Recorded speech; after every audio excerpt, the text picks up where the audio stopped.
One of the biggest obstacles to communicating well and to getting the outcomes we want in our relationships and in our careers is the inability to regulate our own emotions. When we're very emotional, we simply cannot be the best version of ourselves. We can't perform at our highest level of skill. So an essential step on our journey to becoming more effective communicators is learning how to regulate our own emotions. But many of us are so cut off from our emotions that we don't even know what we're feeling. There's no way to effectively regulate an emotion that we can't even identify and name. In this video, I'm going to teach you about a technique called focusing. Focusing is a simple 6-step technique for looking inside yourself, identifying and naming your feelings.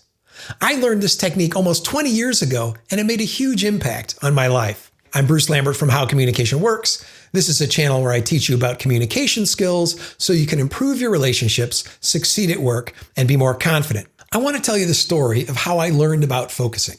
About 20 years ago, I was in couples therapy with my now ex-wife, and the therapist asked me about how I was feeling. I told him I didn't really know. He told me to take some time listening to my own feelings and to report back to me the following week. What I noticed is that I spent very little time trying to listen to my own feelings. Instead, I spent almost every waking moment distracting myself from my feelings by reading or working or listening to music or the radio or playing guitar or doing almost anything else other than listening to my own feelings. When I went back to therapy the next week, I reported that I had tried but failed to listen to my own feelings, and that as far as I could tell, I was feeling nothing. A couple of years later, I found myself in the process of divorce, perhaps not surprisingly. It was an extremely painful and difficult time, and I was really suffering. I reached out to a friend of mine who had some experience in psychotherapy, and he recommended this thin little book by a guy named Eugene Gendlin called Focusing. Over time, I learned to use this technique, and it became second nature. Many times, I've done these brief exercises and experienced almost immediate relief. This doesn't mean I'm enlightened or I've figured everything out. It just means that I learned a technique that helps me understand what I'm feeling and what I might need. And that allows me to regulate my feelings more effectively rather than just being controlled by them in ways I couldn't understand and were often destructive. Okay, that's my story. This is a simple technique that helped me, and I offer it to you in the hopes that it will help you too. Focusing is a 6-step technique, or 7 if you include the preparation step, for looking inside yourself, identifying a feeling, naming it, checking to see whether the name fits, and then spending some time letting the name and the feeling resonate and receiving any relief that might come from that whole process. Eugene Gendlin was a psychotherapist and philosopher. He discovered this technique when he and his colleagues were trying to figure out why some people benefited from therapy and others didn't. The answer seemed to lie not in anything the therapist did, but instead with something that the successful patients did. When they listened to the tape recordings of these therapy sessions with patients who had positive experiences in therapy, what they noticed was that these patients often took time to stop, introspect, and name their own feelings. The ability to do this, what Gendlin and colleagues called focusing, seemed to be the main factor that separated the patients who succeeded from those who didn't. So Gendlin and his colleagues turned this into a 6-step technique that they could teach to other people. The first thing you have to do is prepare. I'll call this step 0 since Gendlin doesn't include it in the 6-step technique. But step 0 is preparation. This means find a quiet, comfortable place where you can have, say, 20 or 30 minutes uninterrupted to do some introspection. Step 1 is called clearing a space.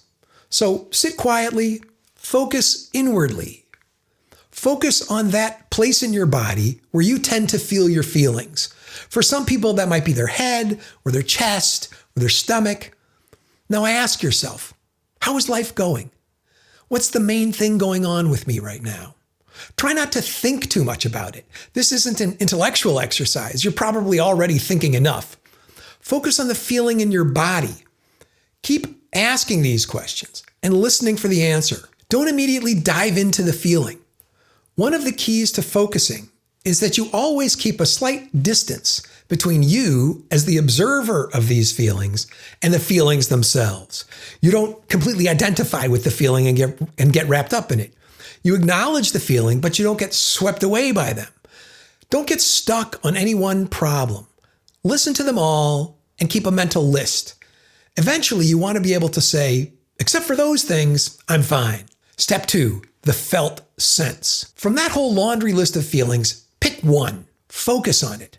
Don't go inside it or get swept away by it. Keep your distance and observe it. Try to get a sense for what all of that feels like as a whole. This is what Gendlin calls the felt sense, and it's a really important idea in his whole philosophy and in the idea of focusing. He defines the felt sense as, quote, the holistic, unclear sense of the whole thing. It's something most people would pass by because it's murky, fuzzy, and vague. It's important at this point not to verbally analyze the problem or intellectualize it or criticize it. Just try to feel it as a whole. You're trying to get the gist of it, the main point, what Gendlin calls the single great aura that encloses all of it. Once you've identified the felt sense, just sit with it for a while without analyzing it, just feeling it. Step 3, finding a handle.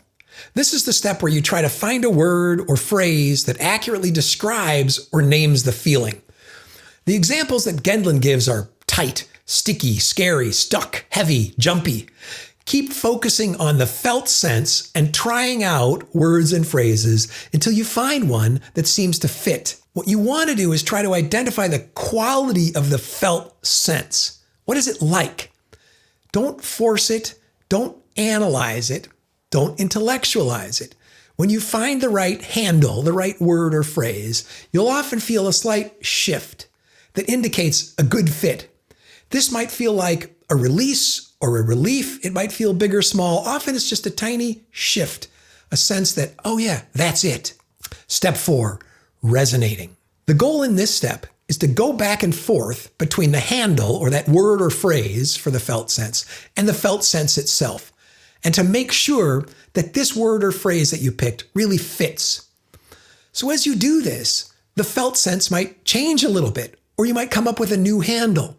Compare the handle to the felt sense and ask yourself, is this right?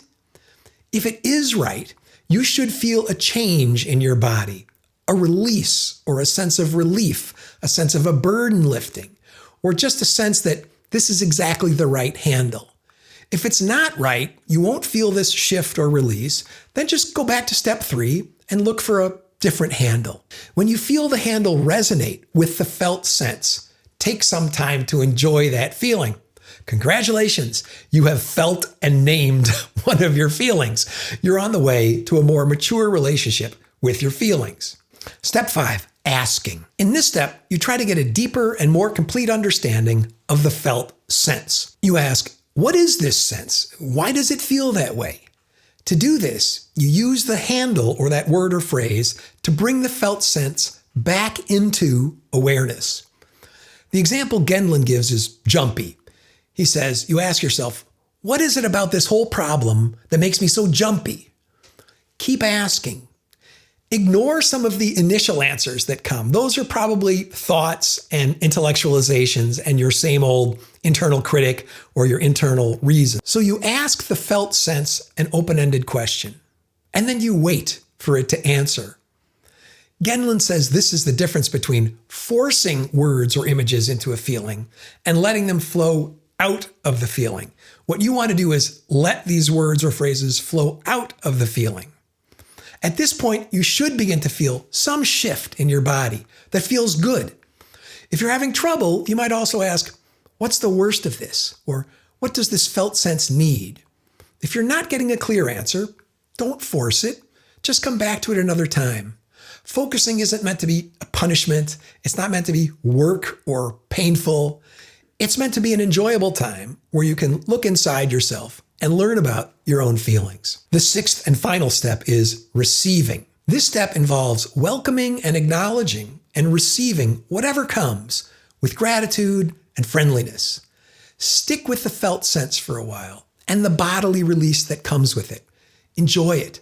This is the reward for the time you spent focusing on your feelings. Eugene Gendlin says that you don't have to believe or agree with the felt sense at an intellectual level. You just have to receive it.